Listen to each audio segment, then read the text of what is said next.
Hello students, स्वागत है आपका फिर से मेरी एक नई वीडियो में। आज की इस वीडियो में मैं आपको ये सेकंड क्वेश्चन बताने वाला हूँ, जिस सेकंड क्वेश्चन में आपको कहा जा रहा है कि पूर्णांकों के निम्नलिखित युग्मों के एचसीएफ और एलसीएम ज्ञात कीजिए तथा इसकी जांच कीजिए कि दोनों संख्याओं का गुणनफल बराबर एचसीएफ इंटू एलसीएम है या नहीं है।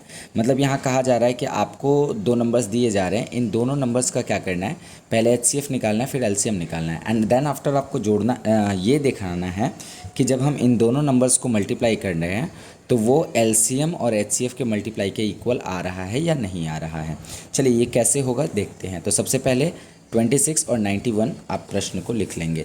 तो यहाँ पर मैं प्रश्न संख्या शुरू कर रहा हूँ। प्रश्न संख्या यहाँ पर 2 है, ठीक है। 2 का यहाँ पर 1 नंबर प्रश्न हम यहाँ बनाने वाले हैं। अब इसमें क्या करना है कि आपको सबसे पहले 26 और 91 ये लिख ले रहा हूँ मैं, ठीक है, लिख लिया। अब इसको एक एक करके करेंगे। तो पहले ये बताओ कि 26 का अभाज्य गुणनखंड कितना होता है। तो 26 का अभाज्य गुणनखंड अगर मैं मौखिक यूँ करना चाहूँ तो उसके लिए आपको सीधा पता है कि 13 दूना 26 होता है, यानी कि 2 गुने 13 होगा। और दोनों के दोनों क्या है, अभाज्य संख्याएँ हैं, 2 गुने 13 होगा। अगर 91 का करना चाहूँ मैं तो आपको पता है ना, 13 सत्ते 91 होता है, यानी कि 7 इंटू 13 होता है। तो ये तो हो गई इसकी अभाज्य गुणनखंड। अब यहाँ मैंने डायरेक्ट इसलिए कर लिया क्योंकि नंबर छोटे थे। जब नंबर बड़े होते हैं तो आपको पिछले वाले वीडियो में जो मैंने आपको टेक्निक बताई थी उस टेक्निक से अभाज्य गुणनखंड निकालना होता है एंड देन आप काम करते हो। अब देखो एचसीएफ क्या होता है कि एचसीएफ का पूरा नाम क्या है, हाईएस्ट कॉमन फैक्टर। तो जो दोनों में मिले उसी को कॉमन फैक्टर कहा जाता है। तो आपको देखो दोनों में क्या मिल रहा है, तो एक 13 ही मिल रहा है दोनों जगह, तो बस इसका जो एचसीएफ होगा वो 13 हो जाएगा। तो एचसीएफ इज इक्वल टू 13 हो गया, ठीक है। अब बात करें एलसीएम की, तो एलसीएम का मतलब होता है कि सबका मल्टीप्लाई कर लेना होता है। अगर कोई फैक्टर है, मतलब दोनों में है, तो उसको एक बार लेना होता है, नहीं है तो भी उसको लेना होता है। जैसे यहाँ पर देखो कि 2 है तो 2 केवल ऊपर वाले में है, नीचे कहीं नहीं है, तो 2 को ले लेंगे एक बार। फिर आप देखो 13, तो 13 ऊपर भी है नीचे भी है, ठीक है, तो एक बार 13 को भी ले लेंगे। फिर 7 है तो 7 को भी एक बार ले लेंगे। तो यहाँ पर आपको 13 2 बार नहीं लेना है क्योंकि ये कॉमन है, तो कॉमन वाली चीज़ों को एक ही बार लेना होता है। अब जब आप इसको मल्टीप्लाई कराओगे तो 13 सत्ते 91, 91 दूना कितना होता है, 9 दूना 18, 182 यानी 182। तो आपका एलसीएम निकल कर आ गया कितना, 182। अब यहाँ पे बोला है कि नंबरों का गुणनफल। अच्छा मैं नंबरों को मान लेता हूँ, जैसे ये ए मान लिया और इसको बी मान लिया, है ना, थोड़ी देर के लिए मान लेते हैं। तो यहाँ पे कहा जा रहा है कि A into B is equal to H C F into L C M, आपको ये प्रूफ करना है, ठीक है। ये जांच करनी है कि आपका जो दोनों नंबर्स है ना ए और बी, इसका मल्टीप्लाई एच सी एफ और एल सी एम के मल्टीप्लाई के इक्वल है या नहीं है। तो कर लेते हैं ना।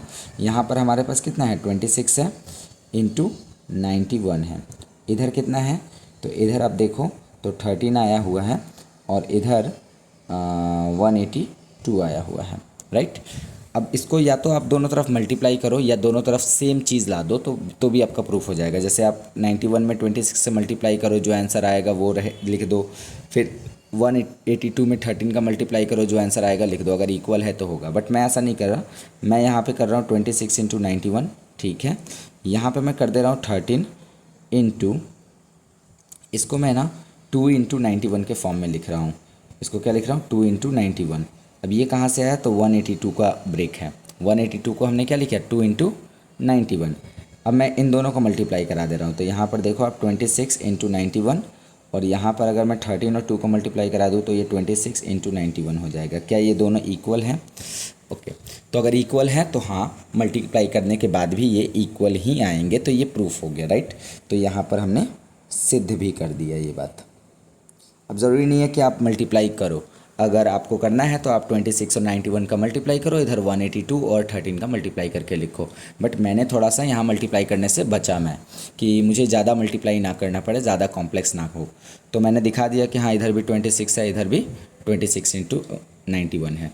तो इस तरीके से हम बना सकते हैं और मल्टीप्लाई करके भी बना सकते हैं। चलिए दूसरे क्वेश्चन की ओर चलते हैं। दूसरा क्वेश्चन जो है हमारा वो कहता है कि आपके पास नंबर है 510, ठीक है, और जो दूसरी संख्या है वो संख्या है आपके पास 92। अब यहाँ पे ओरली आप नहीं कर पाओगे, आपको थोड़ा सा यहाँ पे करना पड़ेगा। अब देखो इसके सॉल्यूशन में यानी हल में, इसके हल में हम क्या करते हैं कि 510 का हम पहले अभाज्य गुणनखंड लिखेंगे। तो 510 का अभाज्य गुणनखंड कैसे निकालते हैं, मैंने आपको तरीका बताया था कि आप लिख लो यहाँ पे 510 और इसको अभाज्य संख्याओं में ब्रेक करो। तो 2 से करोगे तो कितना आएगा, तो 2 से करेंगे तो ये आ जाएगा आपका कितना, 2 दूना 4, 5 दूना 10 और 5 255 आएगा। ठीक है, 255 को फिर जब आप ब्रेक करोगे तो यहाँ पे 5 से जाएगा, 5 5 10 2 12, 3 से चला जाएगा तो 3 से जाएंगे हम, 3 8 24 और 3 5 15, 85 टाइम्स जा रहा है। फिर ये 3 से जाएगा या नहीं, तो ये अब 5 से जाएगा, 17 5 85। तो अभी देखो इसका अभाज्य गुणनखंड क्या आ गया है, 2 इंटू 3 इंटू 5 इंटू 17, ये आ गया है इसका अभाज्य गुणनखंड। ठीक है, 510 का। 92 का कितना आएगा, तो ये ओरली आप चाहो तो कर सकते हो, 2 से करोगे या फिर ओरली मत करो। 92 का आप यहाँ पे निकाल लो, 2 से करोगे तो कितना आएगा, तो 2 से करोगे तो इधर आएगा 4 और 6 46। फिर 2 से करोगे तो यहाँ पे आएगा 23। मैं जो हो रहा है उसको घेर दे रहा हूँ, बाकी को छोड़ दे रहा हूँ। 23 हो गया। 23 अब किसी से तो जाएगा नहीं, तो ऐसे ही छोड़ दो, यानी यहाँ पर हो जा रहा है 2 का पावर 2 इंटू 23। अब यहाँ पर आपको HCF और LCM निकालना है इसका। HCF निकालने का तरीका क्या होता है, मैंने अभी आपको बताया कि जब भी आपको HCF निकालना हो तो आप कॉमन देखो कि दोनों में कॉमन क्या है। तो अगर देखा जाए तो HCF में हम कॉमन संख्या को लेते हैं, तो यहाँ 2 कॉमन है, 2 कॉमन है। ठीक है, बस यही कॉमन है और कोई तो कॉमन है नहीं, दोनों में कॉमन है। उसकी जो लोएस्ट पावर होगी उसको लेंगे, जैसे 2 का लोएस्ट पावर 1 है, 2 का पावर 2 है, तो क्या लेना चाहिए हमें, 2 का पावर 1 लेना चाहिए, यानी HCF हमारा 2 हो जाएगा। LCM की अगर हम बात करें तो LCM में हाईएस्ट पावर को उठाया जाता है, तो सबसे पहले 2 ले लो और 2 की हाईएस्ट पावर लेना। तो 2 यहाँ 2 की हाईएस्ट पावर कितनी है, 2 है, इनटू फिर जो नंबर्स नहीं हैं कॉमन उनको लिख दो, यानी जो कॉमन है उसमें से हाईएस्ट पावर को निकाल लो। जैसे 2 कॉमन था तो इसमें हाईएस्ट पावर कितनी थी, 2 थी, इसको ले लिया और बाकी जो नहीं है वो ऐसे ही लिख दिया, यानी 3 गुने 5 गुने 17 गुने 23, ये हमने लिख दिया। अब यहाँ तो मल्टीप्लाई कराना ही पड़ेगा। अब वही तरीका है फिर से A और B, तो इसको प्रूफ करने के लिए हमें क्या करना होगा, सिद्ध करने के लिए हमें क्या करना होगा कि 510 और 92 इन दोनों को मल्टीप्लाई कराना होगा और इधर मल्टीप्लाई कराना होगा हमें किसको, इसको मल्टीप्लाई करा लेते हैं जी, 23 और 17 का मल्टीप्लाई कराओ, फिर यहाँ पर 5 तिया 15, 15 चौका 60, 60 और 17 17 55 102। ठीक है, तो 1020 गुने 23 आ गया। ठीक है, अब हम इसको कर सकते हैं क्या, 1020 गुने 23, हाँ कर सकते हैं, देख लेते हैं। तो इधर आ जाएगा हमारा क्या, 2 इंटू 1020 गुने 23। अब ये कैसे लिख दिया मैंने, तो देखो ये HCF है और ये LCM है हमारा। ठीक है, तो अब यहाँ पर फिर से हम इसको करते हैं और ब्रेक कर सकते हैं क्या, तो देखते हैं, इसको ब्रेक करते हैं सबसे पहले हम। तो देखो मैं मल्टीप्लाई करने से थोड़ा बचता हूँ क्योंकि मुझे मल्टीप्लाई करने में थोड़ा सा असहज फील होता है, इसलिए। तो यहाँ पे मैंने कर दिया। अब यहाँ पे देखो मैं 2 कर लेता हूँ और इसको कर देता हूँ कितना, 2 इंटू 510, 2 इंटू 510 इंटू 21 23।